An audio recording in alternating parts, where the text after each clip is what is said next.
Demand வைக்கணும். நான் இல்லைன்னா நீ ஜெயிக்க முடியாதுல, அதுதானே சொல்லணும்.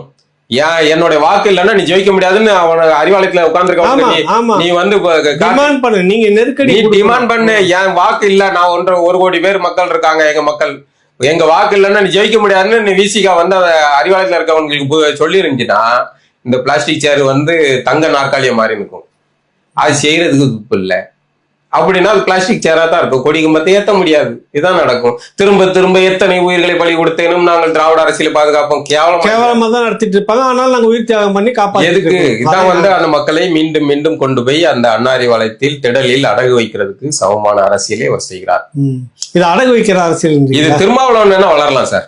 திருமாவளவன் அன்னைக்கு 1 எம்எல்ஏ இருந்தாரு, 2 எம்எல்ஏ ஆனார், 4 எம்எல்ஏ ஆனார். அப்படி அவர் திருமாவளவன் தனிநபரா அந்த கட்சி விசிக வளரும்.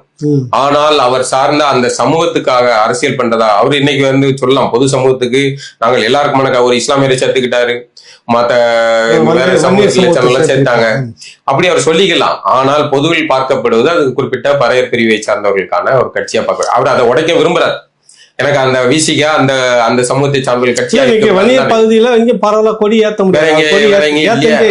உங்களுடைய பாலாஜி இருக்கிறாரு, அவரே போய் எங்கேயும் ஏத்துனது இல்லை, அந்த தொடரை ஏத்துனது இல்லை எங்கேயும். வேற எங்கேயும் வாக்கு வங்கி இல்ல, உங்களுடைய வாக்கு வங்கி அவர்கள் தான். அது என்ன சார், இதே தான் வந்து ராமதாஸ் பாமகவுடைய வன்னியர்களுடைய நிலையுமே. ஆனா ராமதாஸ் வந்து டிமாண்ட் வைக்காருல்ல, எங்க வாக்கு இல்லைன்னா. ஏன்னா ராமதாஸ் வந்து வன்னியர்களுக்கான அரசியலை செய்கிறார்.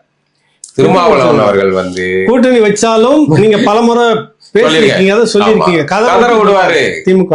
அவ்வளவுதான், நான் தேர்தல் கூட்டணி வச்சா ஜெயிச்சா, எனக்கு 4 எம்எல்ஏ 10 எம்எல்ஏ வந்தாங்க, அவ்வளவுதான் முடிஞ்சு போச்சு. உனக்கு எனக்குமான உறவு. நீ ஆட்சியில உட்காந்துருக்கியா, என் மக்களுக்கு சரியான நீதி கிடைக்கலையா, நான் உன்னை வந்து கண்டதுண்டமா வந்து பேசுவேன், பதில் சொல்லி ஆகணும். அதை செய்வார்ல ராமதாஸ், செஞ்சார்ல. 2005 கருணாநிதியை கதற விட்டார் சார். நான் அவ்வளவு ரசிச்சேன் ராமதாஸ. அதுதான் அரசியல் செய்யணும், அப்படிதான் அரசியல் செய்யணும். எதுக்கு நீங்க என்ன இப்ப பாருங்க, கம்யூனிஸ்டுகள் 25 கோடி வாங்கினாங்க, மொத்தமா முடிஞ்சு போச்சு. கம்யூனிஸ்ட் செத்து போச்சு, கம்யூனிஸ்ட் செத்து போச்சு, மார்க்சியம் செத்து போச்சு, எல்லாம் செத்து போச்சு. எல்லாம் அண்ணா அறிவாலயத்துல அடக்கம் செஞ்சுட்டாங்க.